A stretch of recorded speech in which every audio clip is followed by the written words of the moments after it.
Isavia hefur undanfarið unnið að breytingum á skiltum og leiðbeiningakerfi flugvallarins í heild með það að markmiði að auðvelda farþegum að komast leiðar sinnar innan flugstöðvarinnar. Hliðin verða nú aðgreind með lit og bókstaf eftir því hvaða hluta flugstöðvarinnar þau eru og hvort þau eru fyrir flug til áfangastaða innan eða utan Schengen svæðisins. Leiðbeiningakerfið er hugsað til framtíðar og mun falla vel að framtíðar uppbyggingu samkvæmt þróunaráætlun Keflavíkurflugvallar. Áætlunin gerir ráð fyrir 9 brottfararhliðum til austurs og vesturs frá norðurbyggingu. Þau 9 hlið muni í framtíðinni vera merkt A og B og hliðin í suðurhluta flugstöðvarinnar bera bókstafina C og D. Í kvöld var verið að setja upp skiltin og rauninni gera allt tilbúið þannig að fyrstu farþegar í fyrramálið á 50. morgni munu fara hér í gegn og upplifa nýtt merkingakerfi öll hlið og merkingar frá landgangi. Og hvernig eru þessar merkingar? Já, við ákveðum að breyta aðeins hugmyndafræðinni fram að þessu eins og vonandi flesti þekkja. Þá hefur verið númeraröð eingöngu við flugstöðina og eftir því sem við stækkum meira þá verður númerin að sjálfsögðu hærri og hærri og þar af leiðandi erfiðara kannski átta sig á svæðum í flugstöðinni.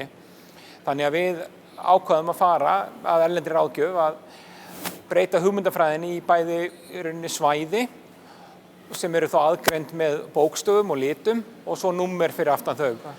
Fyrir okkur sem þekkjum flugstöðina þá hefur þetta bara verið frá 1 og upp í 30 eitthvað eins og þetta var orðið, en núna þið konum eitthvað rauða, græna og bláa liti og bókstafi og númer. Hvernig þessu skipt upp? Við vonum allavega að þetta eftir að ganga mjög vel og verði auðskiljanlegra.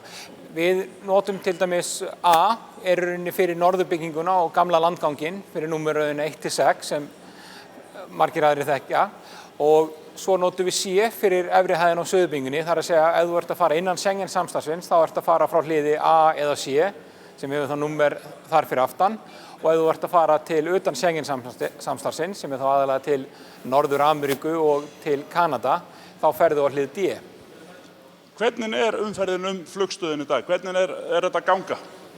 Þetta náttúrulega bara, þetta erfitt en skemmtilegt og sumari verður mjög umfangsmikið hér á flugvellinum og það var nú kannski eina ástæðan fyrir okkur fannst það mjög nauðsynlegt að á þessum tímapunkti að endurhugsa hvernig við erum að leiðbeina farþegum í gegnum flugstöðin okkar og með því erum við rauninni að koma til móts við farþega, sérstaklega skiptifarþega, að auðvelda rauninni för þeirra sem hafa ekki komið hérna áður að það einfaldlega að segja þeim þegar þeir eru að fara annaðhvort í skiptiflug til Evrópu eða aftur til Bandaríkjanna að til að byrja með þá getið þið til dæmis farþegi frá Evrópu og leiðin til Bandaríkjanna, það þetta tilkynna strax þegar þú kemur til Keflavíkur, eltu bókstafinn D og hann blár. Þannig að hann ræður hvort hann eltir bláan eða D, hann endar á rauninni réttum stað á flugi sem á leiðinni til Norður-Ameríku. Og það var mikil hugmyndasamkeppni á bakvið þessar merkingar? Já, þetta búið að vera ansi lengi í bígerð og eins og ég segja, þá fengum við erlendar ráðgjafa til að aðstoða okkur við okkur sem hafa reynslu af flugstöðvum, lestastöðvum og spítulum til að koma með hugmyndir inn og þegar við vorum svona búin að átta okkur á því hvernig við vildum hafa heildarmerkikerfið, þar að segja litina og bókstafina og númerin, þá var efnt til útboðs og rauninni inn í útboðinu var eiginlega hönnun á skiltunum og það kom inn margar skemmtilega tillögur og nafnlaust og úr því var ein tillagan valin sem okkur þótti langbest og uppfyllt allar þær kröfur sem til voru settar og það var frá íslenska fyrirtækinu Logoflex.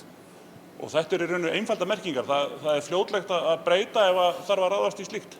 Já, eitt af því sem við lögðum kannski upp með var að skilti sem vorum áður voru svona hálfgerð listaverk en við ákváðum að fara núna í mjög þunn skilti sem eru með LED-lýsingu, þau eru umhverfisvæn og í rauninni seglar sem eru framan á þeim. Þannig að ef það þarf að gera breytingar eða eitthvað kemur upp sem við viljum snúa við eða sjáum að vera ekki að virka, þá getum við mjög auðveldlega og ódýrt skipt merkingar á svæðinu.